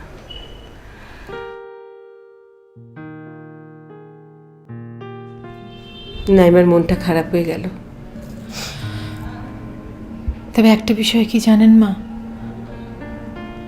আমার বাবা কিন্তু ওখান থেকেই মুক্তিযোদ্ধাদের জন্য কাজ করে গেছে। খুব অল্প হলেও তার একরকমের একটা অংশগ্রহণ ছিল। আমি অনেক পরে জানতে পেরেছি। একদিন বাবার ঘরে পুরনো কিছু ডকুমেন্ট খুঁজতে গিয়ে বাবার ড্রয়ারে একটা রসিদ পেয়েছিলাম, যেখান থেকে জানতে পারি যে সেই সময়কার বাবার মাসিক বেতনের প্রায় পুরোটা অংশ তিনি দেশের মুক্তিযোদ্ধাদের জন্য পাঠাতেন। শুধু তিনি নিজে না,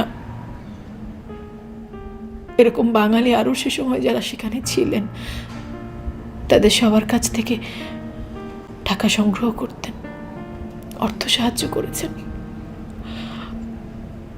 আমার না মা এত এত এত অদ্ভুত একটা ফিলিং হয়েছিল, আমার মনের ভেতরে আমার একটা শিহরণ হয়েছিল। আমি বুঝতেও পারিনি কখন আমি সেই রসিদ বইটা বুকের মধ্যে ধরে ঝরঝর করে কেঁদে ফেলেছিলাম। তাহলে বলেন মা,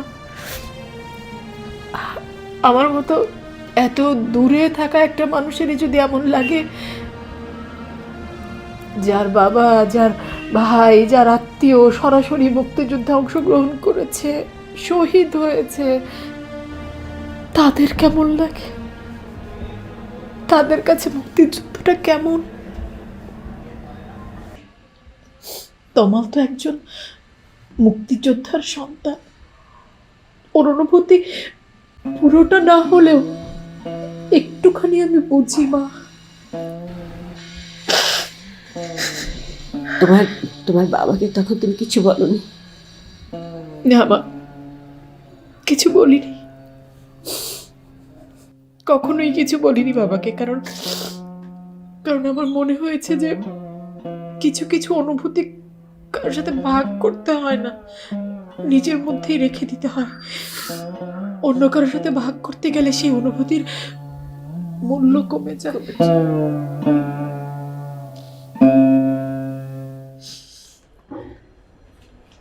মা, মা, বাবা তোমাকে ডাকছে।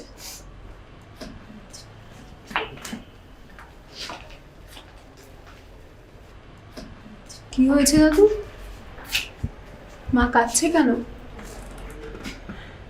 তোমার নানার কথা বলছিলেন। আসলে মুক্তিযুদ্ধের সময় মুক্তিযোদ্ধাদেরকে সাহায্য করার জন্য তোমার নানা টাকা পয়সা জোগাড় করেছিলেন। সেই কথা তোমার মাকে কখনো বলা হয়নি, তোমার মা জানতেন না। পরে জেনে ওই মনকষ্টে এখনও সে কষ্ট পাচ্ছে। মা কখনো কখনো কিছু অবাক ব্যাপার করে। আমি তো অলরেডি নানার সাথে মুক্তিযুদ্ধ নিয়ে কথা বলেছি। তাই? হ্যাঁ, আমাদের স্কুলে একবার একটা প্রোগ্রাম হয়েছিল, তো আমি ওখানে ভাবলাম আমার বাংলাদেশ আর আমাদের মুক্তিযুদ্ধ নিয়ে কিছু বলবো। আচ্ছা। তাই নানা আমাকে 27 পৃষ্ঠা লিখে দিলেন আর অনেক ছবি দিলেন, যা দিয়ে আমি স্লাইড শো বানালাম আর শেষে জাতীয় সঙ্গীত বাজিয়ে শোনালাম। অবাক ব্যাপার কি জানো, জাতীয় সঙ্গীত বাজাবার সাথে সাথে সবাই দাঁড়িয়ে গিয়েছিল। তাই তো হওয়া উচিত, তাই না? অন্য দেশের জাতীয় সঙ্গীতের জন্য এত সম্মান, কি আশ্চর্য, তাই না? আচ্ছা, তুমি তো আমাদের বাংলাদেশ নিয়ে একটা আর্টিকেলও লিখেছিলে ওই দেশের পত্রিকায়, তাই না? ওটা নিউ জার্সির একটা কাগজে। আচ্ছা। ওরা বাংলাদেশের মেয়েদের শিক্ষা, কাজ এগুলো নিয়ে কাজ করে। ওহো, আচ্ছা, আলিমাটা কোথায় গেল? দাদু, আমি হাওয়াই মিঠাই আনতে পাঠিয়েছি। হাওয়াই মিঠাই? তোর পেট খারাপ করবে। না দাদু, আমার বাংলাদেশের কোনো খাবারই পেট খারাপ করবে না। তাই? হ্যাঁ, আমি বাংলাদেশের মেয়ে না, আমার ভেতর তো এদেশেরই রক্ত নাকি? হ্যাঁ, অবশ্যই, আমার লক্ষ্মী দাদু।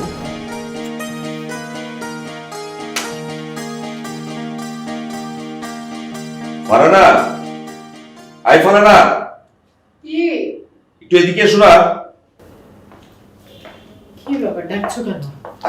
দেখো না, তমাল তার বইয়ের পাণ্ডুলিপিতে কি লিখেছে। তুমিও পাণ্ডুলিপি ধরেছো কেন? আর বাবা, হয়নি, ও নিজেই আমাকে পাণ্ডুলিপিটা পড়তে দিয়েছে। দেখো ওই জায়গাটা কি লিখেছে। ও মুক্তিযুদ্ধের sub sector commander Badiur Rahman সাহেবকে কোট করেছে। এখানে লিখেছে, বদিউর রহমান সাহেবের বললেন যে 12 তারিখ দক্ষিণ পূর্ব দিক থেকে এখানে মর্টারের গোলাবর্ষণ শুরু হয়। আমরা একটা স্কুলের পেছনে আশ্রয় নিই। হঠাৎ বিকট শব্দে স্কুলের চালটা উড়ে যায় আর আক্কাস আলীর গায়ে এসে গুলি লাগে। শরফুদ্দিন সাহেব আক্কাস আলীকে টান দিয়ে মাটিতে শুয়ে পড়ে এবং নিজের গায়ে শার্টটি খুলে ফেলে তার ক্ষতস্থানে চেপে ধরে। আক্কাস আলীর বুক পেট থেকে গল গল করে রক্ত বেরোচ্ছিল। আহা, তোমাকে শুনতে হবে, সে কারণেই তোমাকে ডাকা। তুমি বসো তো, বসো, আমি পড়ে শোনাচ্ছি। বসো, বসো। ভয় পেও না। বদিউর রহমান সাহেব লিখেছেন, কিছুক্ষণ পর ডাক্তার শরফুদ্দিনের গায়ে এসে গুলি লাগে, তিনিও মাটিতে লুটিয়ে পড়েন। প্লিজ থাক না, আর পড়তে হবে না প্লিজ। আহা শোনো না, এখানে একটা সমস্যা আছে, সে কারণেই তোমাকে বলা। এই ডক্টর শরফুদ্দিন কিন্তু আমার বাবা নয়, ইনি ডক্টর শরফুদ্দিন আকন্দ, গোয়ালন্দে বাড়ি। তুমি এসব কি করে জানলে, আর এতটা নিশ্চিতই বা হচ্ছ কি করে? আরে বাবা, আমি খোঁজ খবর করেছি, যদিও সাব কমান্ডার বদিউর রহমান সাহেব আমাকে পরিষ্কার করে বলেননি। কেন বলেননি কে জানে। শুনেছি উনি যুদ্ধে আঘাতপ্রাপ্ত হয়েছিলেন, তারপর তার স্মৃতি বিভ্রম ঘটে। এখন এরপর তো সেটা হতেই পারে। কিন্তু তোমাকে যারা বলেছেন তারাও তো ভুল করতে পারেন। হ্যাঁ, ভুল করতেই পারে, কিন্তু এখানে ভুলের কোনো অবকাশ নেই।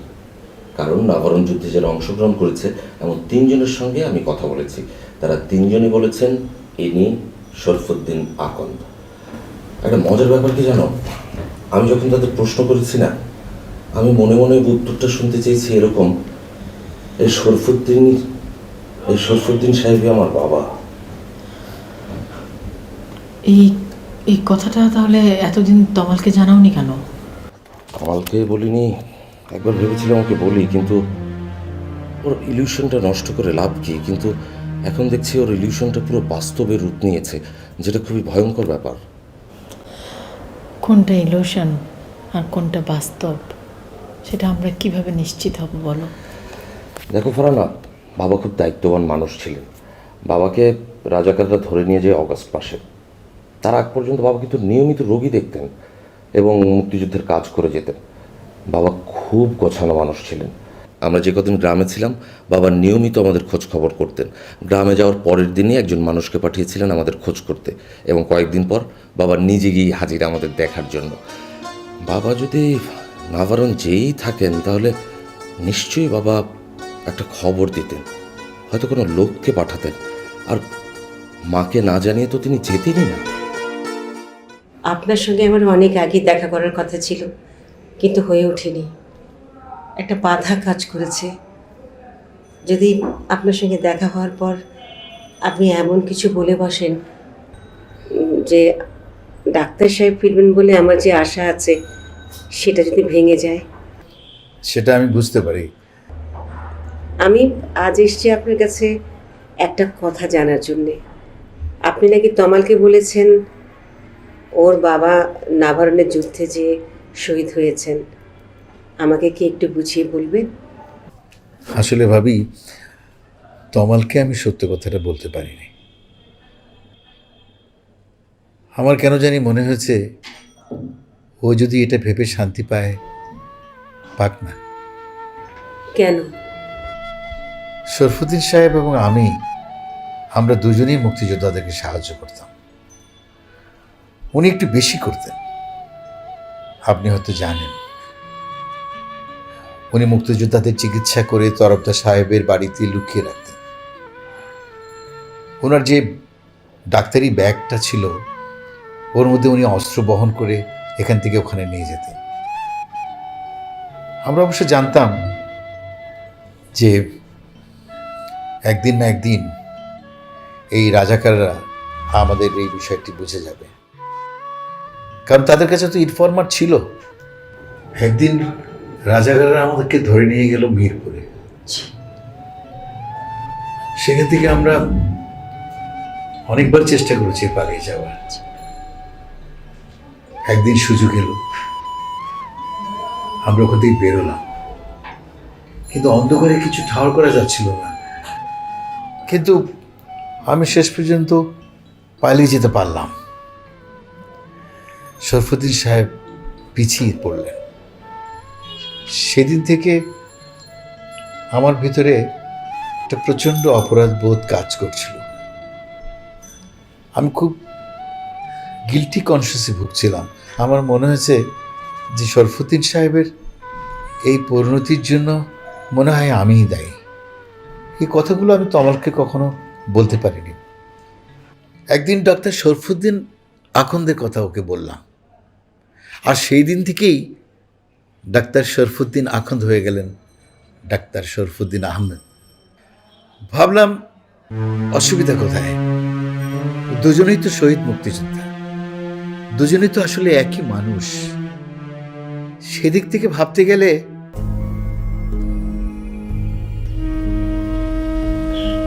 হ্যাঁ, থামলেন কেন বলুন? নবরণে মুক্তিযোদ্ধা এবং সাধারণ মানুষ মিলে প্রায় 30-40 জন মারা গেছে। জি, তার সঙ্গে একজন কল্পিত শহীদ যদি আরো যুক্ত হয়, অসুবিধাটা কি? আর ডাক্তার শরফুদ্দিন সাহেব কোথায় মারা গিয়েছিলেন সেটা তো বড় কথা নয়। উনি তো একজন মুক্তিযোদ্ধা, এবং যেখানেই ছিলেন সেটাই ছিল ওনার জন্য যুদ্ধক্ষেত্র। আর সেই জন্যে আপনাকে আমি কিছু বলতে পারিনি ভাবি। তাছাড়া আমার ধারণা ছিল যে শরফুদ্দিন সাহেব এই মচকানো পা নিয়ে আসলে পালাতে পারেননি। উনি পালাতে চেষ্টা করেছিলেন, কিন্তু বেশি তো যেতে পারেননি। ওদের কাছে ধরা পড়েছেন এবং ওরা মিরপুরে তাকে মেরে ফেলেছে। এই কথাটি আপনাকে জানালে আপনি হয়তো মিরপুরে তাকে খুঁজতে চলে যেতেন। মিরপুরের সেই জায়গাটা ছিল খুবই বিপজ্জনক। এই যে সাহিত্যিক শহীদুল্লাহ কায়সারকে খুঁজতে গিয়ে তার বড় ভাই চলচ্চিত্র নির্মাতা জহির রায়হান নিখোঁজ হয়ে গেছিলেন। সেই জায়গাটা বিহারীদের ঘাঁটি, খুবই বিপদসংকুল একটি জায়গা ছিল। আর বলার সময় যখন এলো তখন দেখলাম ডাক্তার শরফুদ্দিন আখন্দের পরিচয়ই ডাক্তার শরফুদ্দিন, তমাল এবং অন্যান্য সকলের কাছে পরিচিত হয়ে উঠেছে। তবে দু একজন অবশ্য ব্যাপারটা জানতেন, যেমন আপনার বাবা, কিন্তু উনি চাইতেন না যে আপনি ওই বিপজ্জনক জায়গায় গিয়ে ডাক্তার সাহেবের খোঁজ করেন। তিনি নিজের মতো করে খুঁজেছেন। পরে অবশ্য ভেবেছেন যে ডাক্তার সাহেব হয়তো অন্য কোথাও যুদ্ধে মারা গেছেন। হ্যাঁ, তমালের মতো আমার বাবারও ধারণা ছিল তমালের বাবা নাভারণের যুদ্ধে যে শহীদ হয়েছে। এই ধারণাটা ওর অনেক পরে হয়েছে, কিন্তু ভাবি কখনো তো আপনি আমাকে এসব ব্যাপার জিজ্ঞেস করেননি। জি, আমি আপনাকে জিজ্ঞেস করিনি, কারণ আমি তো নিশ্চিত ছিলাম না যে উনি আপনার সাথে গেছেন। আর তমালের বাবা যে ধরনের মানুষ, উনি যদি যুদ্ধে যেতেন তাহলে সেখান থেকে একটা খবর ঠিকই পাঠাতেন। এখন আমি নিশ্চিত। যাই হোক, ওনাকে তাহলে ধরেই নিয়ে গেছে, সেখানেই মারা গেছে, হয়তো মিরপুরে। মিরপুরে অনেক বৌদ্ধভূমি আবিষ্কৃত হয়েছে, একটু হদিস নিয়ে ওসব জায়গায় খোঁজ খবর নেওয়া যেতে পারে। জানি না ভাই সাহেব, তবে তিনি যেখানেই শহীদ হন না কেন, জানলে আমার ভেতরে অস্থিরতাটা কেটে যেত। আমার তো আমালে শান্ত হতো। আচ্ছা ভাই, একটা কথা, আপনি কখনো ওর হাতের আঙ্গুলে কোনো আংটি দেখেছিলেন? আপনার কি মনে পড়ে? আংটি? জি, সম্ভবত, কিন্তু নিশ্চিত হয়ে বলতে পারছি না।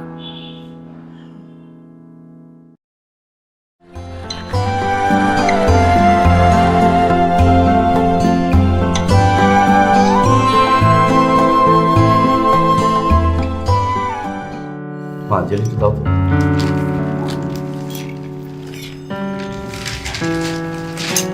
একটু মুখটা খেয়ে কিন্তু মিথিলা।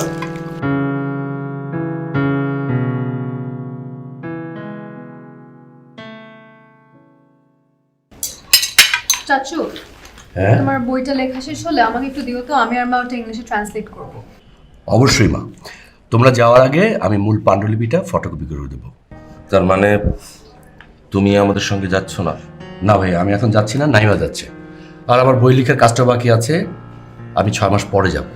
আর এর মাঝখানে আমাকে একবার নাবারণ যেতে হবে। তাহলে আমাদের সঙ্গে শুধু নাইমা আর মাই যাচ্ছে, তাই তো? ভাই সেটা মার ইচ্ছা, আর মার চিকিৎসা কিন্তু দেশি হতে পারে। আশ্চর্য তমাল, অ্যাটলিস্ট তোমার তো এটা বোঝার কথা এখানকার ওখানকার পার্থক্যটা। তুমি তো কয়েক দফা ওখানে কয়েক মাস ছিলে। ভাইয়া, ও কি পার্থক্য বুঝবে? ও যতদিন ছিল নানান লাইব্রেরিতেই কাটিয়ে দিয়েছে। হাসপাতাল তো দূরের কথা, ডাক্তারের চেম্বারেও যায়নি। একবার তোমার খুব গলা ব্যথা হলো না, তখনও তো তোমাকে ডাক্তারের কাছে নিয়ে যায়নি, পরে আমি তোমাকে ডাক্তারের কাছে নিয়ে গেলাম। ভাইয়া, দেশটাকে এত অনুন্নত ভেবো না, এখানে অনেক ভালো ট্রিটমেন্ট হচ্ছে। আর এটাও নির্ভর করছে মার ইচ্ছার উপর। তিনি চাইলে তোমাদের সাথে যেতেই পারেন। দাদুকে ছাড়া আমি যাব না, তাই না দাদু? এতদিন পর কি মা? দেখো পত্রিকা কি লিখেছে, মিরপুর নুরি মসজিদের পাশে বৌদ্ধভূমি আবিষ্কার।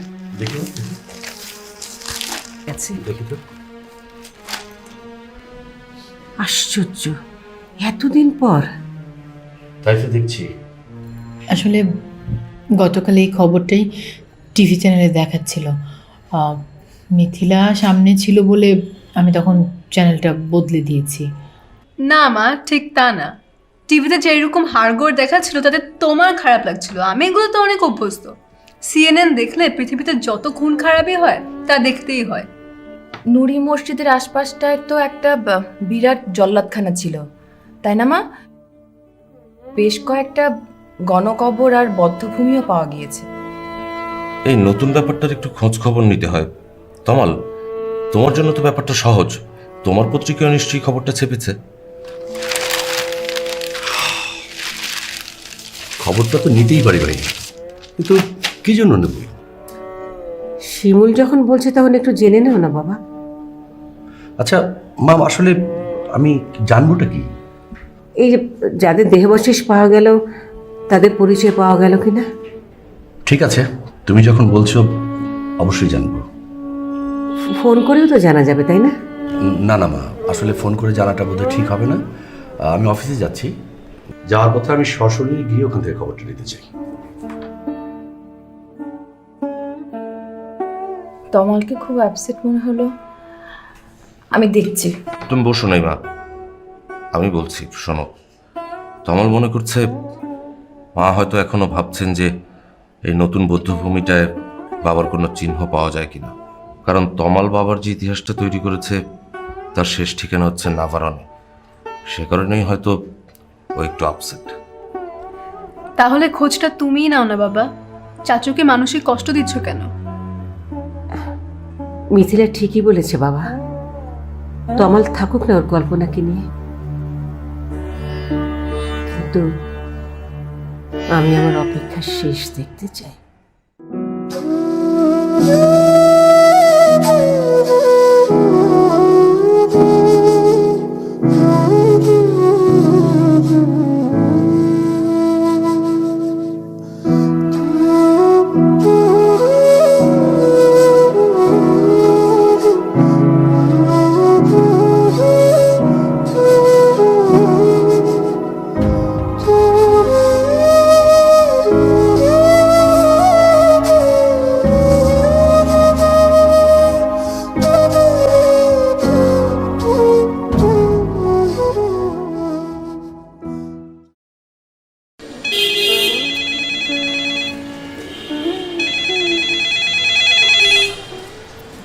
হ্যালো, হ্যাঁ তমাল বলো।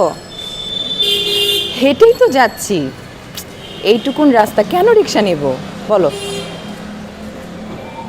হ্যাঁ আচ্ছা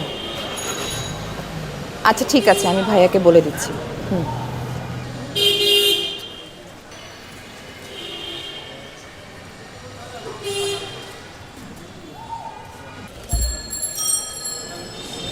হ্যালো ভাইয়া, আমি নাইমা বলছি। তমাল ফোন করেছিল, সে বলল ওই যে নুরি মসজিদের পাশে নতুন কোন বদ্ধভূমি পাওয়া গিয়েছে, সেই বদ্ধভূমির যত রিমেন্স আছে সব মুক্তিযুদ্ধ জাদুঘরে নিয়ে যাওয়া হবে।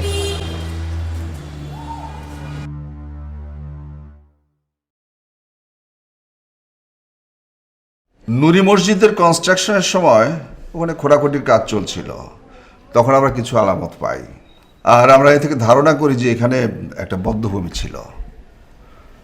এটা বেশ কিছুদিন আগের কথা। তারপর আরও কিছুদিন গেল, হঠাৎ করে খবর পেলাম যে দেয়ালের পাশে একটা গর্ত মতো দেখা যাচ্ছে। সেখানে আবার খোঁড়াখুঁড়ি শুরু করে দেখলাম যে ওখানে আরও 4টি কঙ্কাল আমরা পেলাম। সারা মিরপুর তো এক অর্থে বধ্যভূমি ছিল।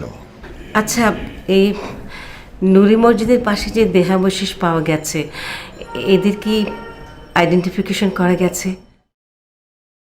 এটা এতদিন হয়েছে তো, এতদিন পরে আইডেন্টিফাই করা খুব মুশকিল। কিন্তু আমাদের সাথে একজন এক্সপার্ট আছেন, ডক্টর এম এ হাসান, ওই শহীদ ক্যাপ্টেন সেলিমের ভাই, উনি আমাদের সাথে আছেন, কাজ করছেন। তাছাড়া বাংলাদেশ সেনাবাহিনীও আমাদের সাথে সহযোগিতা করছে। কিন্তু হয়েছে কি, একটা ডেফিনিট আইডেন্টিফিকেশন মানে ডেন্টাল রেকর্ডস এইসব কিছু থাকলে মানে ফরেন্সিক টেস্টের পরে হয়তো আইডেন্টিফাই করা যেতে পারে। না, ওনার দাঁত খুব ভালো ছিল, আর অবশ্য 2-1বার ডেন্টিস্টের কাছে গিয়েছিল, কিন্তু তখন তো সেই রকমভাবে কোনো রেকর্ড রাখা হয়নি। আচ্ছা শোনেন, আমি মানে ওর হাতে যে এইরকম জাস্ট এইরকম একটা আংটি ছিল। হ্যাঁ, হাবি, আসসালামু আলাইকুম। ওয়ালাইকুম সালাম। আপনার ফোন পেয়েই চলে এলাম। আচ্ছা, উনি বদিউর রহমান সাহেব, আচ্ছা। ইঞ্জিনিয়ার ছিলেন, মুক্তিযোদ্ধা। আমার স্বামীর সঙ্গে উনিও ধরা পড়েছিলেন, কিন্তু উনি পালিয়ে যেতে পেরেছিলেন এবং যুদ্ধ করেছিলেন, কিন্তু আমার স্বামী তা পারেননি। আচ্ছা, আমরা যে 4টি কঙ্কাল পেয়েছি সেটা হাড়গোড় ছাড়া তার মধ্যে কিছু ছিল না, সেগুলো আমরা জাদুঘরে নিয়ে এসেছি। আরও 3টি কঙ্কালের সন্ধান পাওয়া গেছে, সেগুলো উদ্ধারের কাজ চলছে। আচ্ছা, আমরা কি ওখানে একবার যেতে পারি? কেন নয়, অবশ্যই। আমি 3টার দিকে ওদিকে যাব, আপনারা চলে আসুন। জি অবশ্যই বদিউর চাচা, আমরাও কিন্তু 3টার সময় যাব। আশা করছি ডক্টর এম এ হাসান তখন ওখানে উপস্থিত থাকবেন। হ্যাঁ, আসলে হয়েছে কি যে ওই যে মিরপুরে যে নতুন বধ্যভূমিটা পাওয়া গেছে, ওটা নিয়ে একটা বড় রিপোর্ট করতে চাই। ভাবলাম রিপোর্টটা আমিই করি, সেই জন্য আপনার কাছে আসা। আপনার সাথে কি কিছু কথা বলতে পারি? শিওর। ওই যে বধ্যভূমিটা আবিষ্কৃত হয়েছে, ওখানকার শহীদদের বিষয়ে আরও অন্যান্য বিষয়ে আপনি কি আমাকে কিছু তথ্য দিতে পারেন? আমি তো একটু পরেই বেরোবো। আপনি কাজ করুন না, অন্য যে কোনো একদিন চলে আসুন, একটু ফোন করে আসলে ভালো হয়। আপনার যে কোনো রকমের তথ্য দরকার আমি চেষ্টা করব সব ধরনের তথ্য আপনাকে সাপ্লাই দিতে।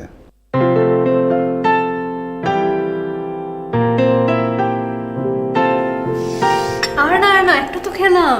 আরে পিঠা কি একটা খেলে হয়? 2টা খাও। এইটা হচ্ছে চিতই পিঠা, বুঝছো? মাংসের ঝোল দিয়া খাইতে খুব মজা লাগে। আচ্ছা ঠিক আছে, খালি অর্ধেকটা তাহলে। আরে বিদেশে কি তোমরা বাতাস খাইয়া থাকো? এত হিসাব করো কেন? ভালো লাগলে ইচ্ছা মতো খাইবা। হালিমা, তুই খেতে না চলে জোর করছো কেন? না জোর করছে না, আদর করে দিচ্ছে। বাহ, সোনার টুকরা মাইয়া। শুধু খাওয়ানটা একটু বাড়াইলে গায়ের রংটা একটু খুলবো। ওর গায়ের রং এমনিতে খোলা আছে। আচ্ছা, গায়ের রং খোলা হোক, ফর্সা হোক, শ্যামলা হোক, এগুলো নিয়ে তোর কেউ মাথা ঘামায় না। তোমারে কইছে, তুমি যখন বড় হইবা তখন দেখবা এই গায়ের রঙের লাইগাই রাজপুত্ররা তোমার পিছন পিছন ঘুরবো।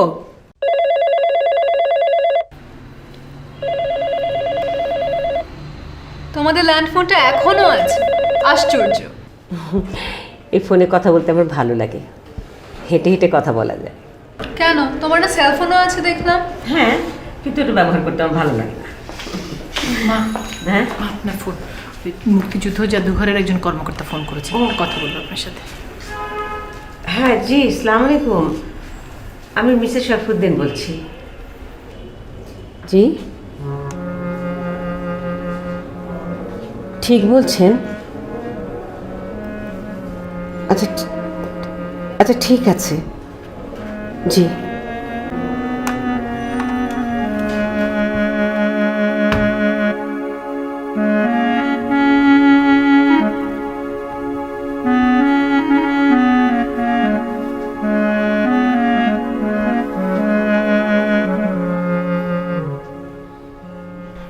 মা, হুম? কি হয়েছে মা? উনি কি বললেন? না তেমন কিছু নেই। এই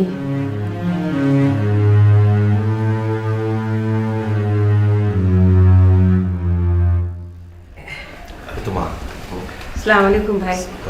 বসেন বসেন বসেন। ভাবি কেমন আছেন? আছি আলহামদুলিল্লাহ।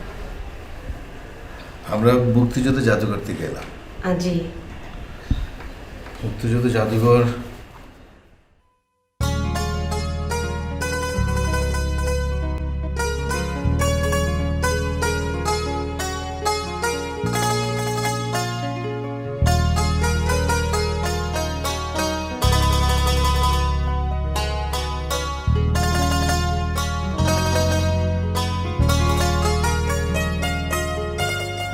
মা, ডক্টর এম এ হাসান সাহেব যখন আংটিটা বধূ চাচাকে দিলেন তখন আমি আর ভাইয়া একই সাথে ছিলাম, কিন্তু এটা বুঝতে পারলাম না যে উনি আংটিটা আমাদেরকে কেন দিলেন না। এটা তো তোমাদের হাতেই দেওয়ার কথা ছিল। মুক্তিযুদ্ধের সময় আপনি বাবার সঙ্গী ছিলেন, আপনি ছিলেন বাবার শেষ সময়ের সাক্ষী। আর বাবাকে ছেড়ে আপনি চলে গিয়েছিলেন বলে একটা অপরাধ বোধ কাজ করতো আপনার ভেতর, যদিও অপরাধ বোধের কোনো কারণই নেই। আর আমার মনে হয় যে এই জন্যই ডক্টর এম এ হাসান সাহেব আপনাকে আংটিটা দিয়েছেন মাকে দেওয়ার জন্য। চাচা, এক অর্থে আজ আপনি বাবাকে আমাদের কাছে ফিরিয়ে দিলেন। মা জানতেন না, আমরাও জানতাম না বাবা কোথায় আছেন। আজ জানতে পারলাম। আপনাকে অনেক অনেক ধন্যবাদ চাচা। মুক্তিযোদ্ধা সংসদ বলেছে তাকে রাষ্ট্রীয় সম্মান দেওয়া হবে এবং সময় মতো আপনারা সব জানতে পারবেন। ভাবি, আজকে তাহলে আমি উঠি। ভাই ভাই একটু একটু চা নাস্তা করি।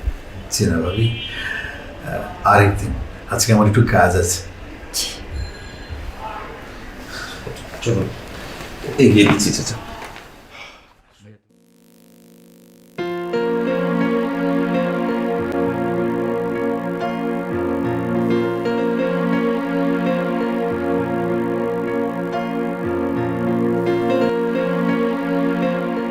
আসো দাদু, তুই আমার সঙ্গে আসো। মা, কোথায় যাচ্ছেন আপনি? তাই তো, কোথায় যাচ্ছেন মা? সাথে দেখছি মিথিলাও যাচ্ছে। বলা যাবে না, সিক্রেট। আচ্ছা, আমি কাপড় পাল্টানি, তোমরা কেন মনে করো যে আমি কোথাও যাচ্ছি? হ্যাঁ যাব। আসলে ফারহানাকে কিছু দেওয়া হয়নি তো, আমি ওর জন্য সোনার চুড়ি কিনবো। হঠাৎ সোনার চুরি দেবার কথা মনে হলো কেন? ফারহানা তো সোনার চুরি পড়ে না। না পড়ুক, আমি দেবো, ও রেখে দেবে, হলো তো। আচ্ছা, তোমরা একটা জিনিস কি খেয়াল করেছো? বাইরে দেখো কি সুন্দর সোনালি রং ঝকঝক করছে। ছোটবেলায় আমরা এই রোদকে কি বলতাম জানো? সোনারাঙা রোদ। আচ্ছা মা, ঠিক আছে, তাহলে চলেন আমিও আপনার সাথে যাই। তবে একটা কথা, ঠিক ঠিক 2 গাছি সোনার চুরি হতে হবে, তার বেশি কিন্তু না, হ্যাঁ? কারণ আমি একদম পরি না, মা খামাখা পরে থাকবে। আচ্ছা ঠিক আছে, চলো যাই। আর ভাবি, একটা সোনার আংটি অর্ডার দিও, আর আংটিটাতে মা ও বাবার নাম খোদাই করে নিও।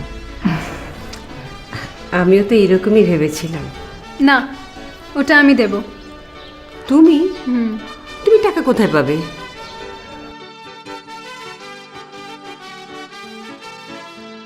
দেখো, দেশটা এখন স্বাধীন হয়েছে, দেশটা এখন সামনে এগোচ্ছে। এখন দাদু তোমাকে একটা সোনার আংটি দিতেই পারে, আর তা না হয় আমার হাত দিয়ে দিল।